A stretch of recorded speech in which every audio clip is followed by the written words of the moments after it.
kicking it off, EDA Una was the first to open the show. She was contestant number 1, and her song is called The One. It was a really powerful opening. She was clutching a globe at the very start. She was joined later on by 2 boys and 2 girls. There was pyrotechnics going on, there was a sea of smoke, and behind her in the LED backdrop was just sun and water. I felt that this performance had lots of texture.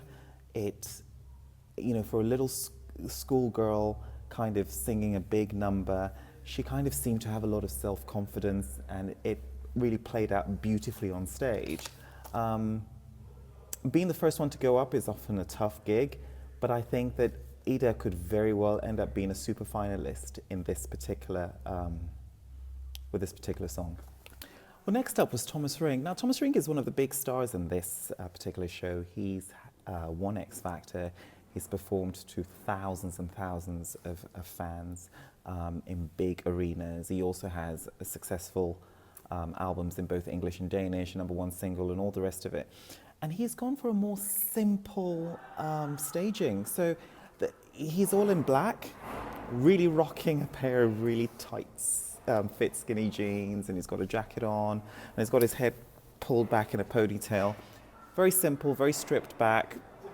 And he starts crouching in a sort of a meditative state, and there's a strobe light that kind of follows him right through. Yeah, his song is kind of modern, but it's the only Danish song in this show, and I think that that may give him an advantage. It would help him to stand out. But as he said in our interview, that song may well change into English. Next up, we have Skeeter. I'm probably saying this name incorrectly. Her song is Color My World. Interesting.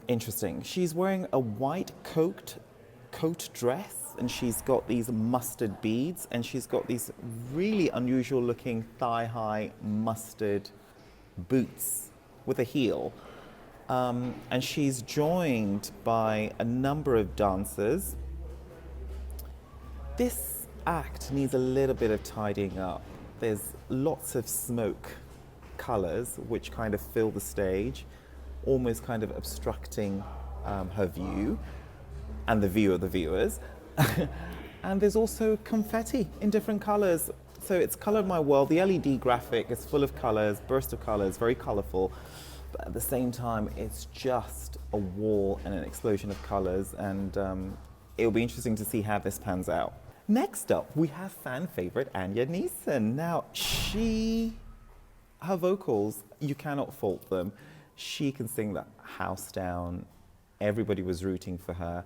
Of course, she was in Dansk Melodi Grand Prix last year and ended up as a runner-up.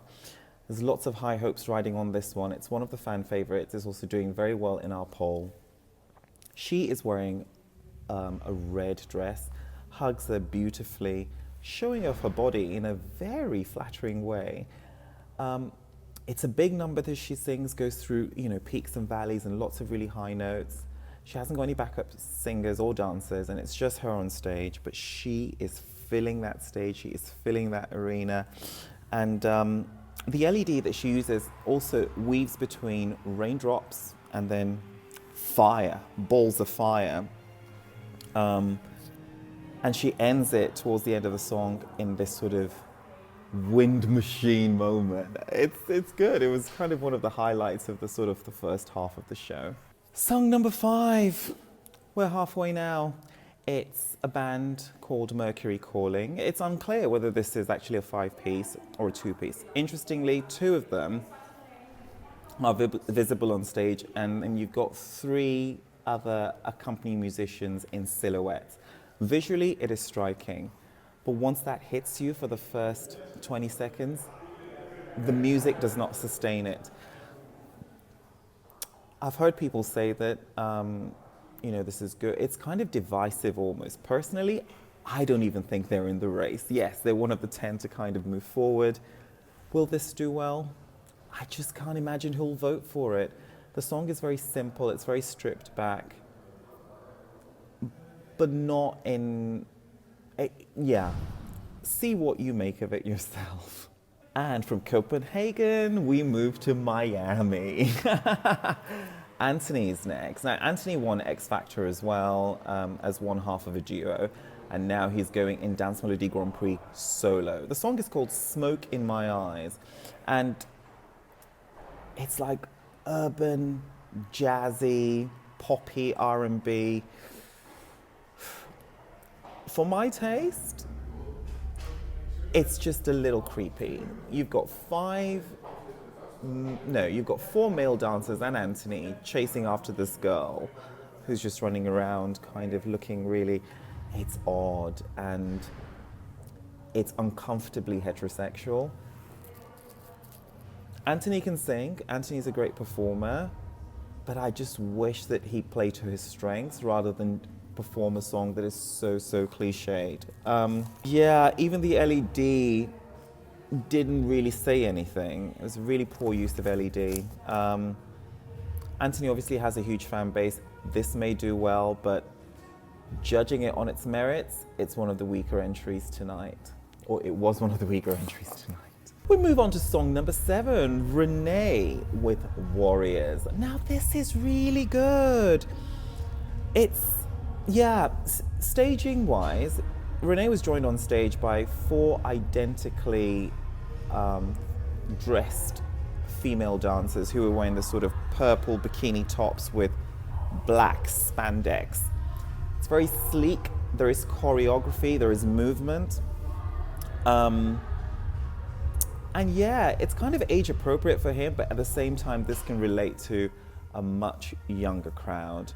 And I think, you know, the oldies would love it too. There's something about Renee that straddles every demographic, really.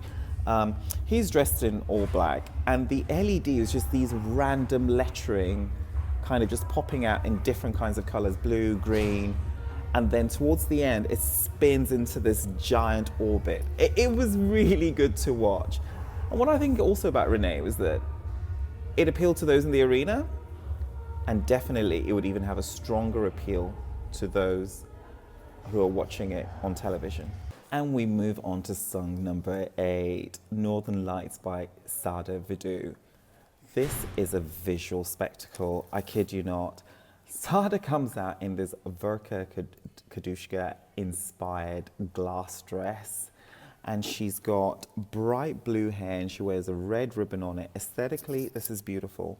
She pops out of a box and like a living doll kind of has this sort of static yet sort of subtle and beautiful choreography. This is the strongest entry by far, not just visually, but also this girl combines visual and audio and just slays. The LED as well, it's just like starlight and magic and these sort of cartoon trees, creating this kind of otherworldly wilderness. Yeah, Sada's performance is brilliant. The only drawback I'll say is the arena will feel so disconnected because this is really geared for television cameras, and she kind of loses grip on the audience in general. But other than that, I think this is actually quite perfect. And I think this is one of the few entries in Dansk Melodi Grand Prix that will slay in pretty much every selection. Song number 9 is Jeanette Bonda with Hurricane. Now, I have to say, this is a dark horse. This is really strong. Jeanette was one of the strongest performers vocally. She nailed that song from start to finish. The Hurricane that she didn't bring in the studio version, she literally tripled it in the live version. It just came at you. Again, Jeanette was able to take the audience in with her as well as appeal to the television voters, because the screen is split initially, whereas the Jeanette singing to a Jeanette. And then there's a point when she goes, gotta find a way to love me, and then these shards of glass smashed. This is well thought out. You know, she's using almost like an augmented reality as choreography. It's in black and white. Then it gradually moves into color. There's great use of fireworks. And although she's alone on stage, she feels it. She kills it. She's great. Closing the show, Dansk Melodi Grand Prix 2017, is Johanna Beijbom. She's originally Swedish, but she speaks perfect Danish, and she didn't play. Her production was perhaps the sleekest. She had dancers. Her wardrobe choices were totally on point. She was wearing these silver sparkly trousers, and she was coordinated with her dancers. But disappointingly, she didn't hit any of her notes. Furthermore, her choreography is really all about the others, and she's just walking in and out of it. Her contribution to the overall choreography, I felt, was lazy. But that's looking at it with a very critical eye. Sitting in the audience or watching it on television, they're just moments of impact, which I think were great. Her LED was great, sparkles everywhere, really lots of high energy, and it's really the perfect number to close the show. But she was the weakest link in her own set, and I wonder why. Yes, and now you have it, Dansk Melodi Grand Prix 2017. I am Debin Adiremi, and it's been a pleasure serving you. Now follow us on Instagram, Twitter, Snapchat, Tumblr, YouTube. Oh my God, but there's one app I won't forget. It's called the wiwibloggs app, which is available on Android and Apple by Bpost. You've got to download that right now, and I'll see you later. Bye!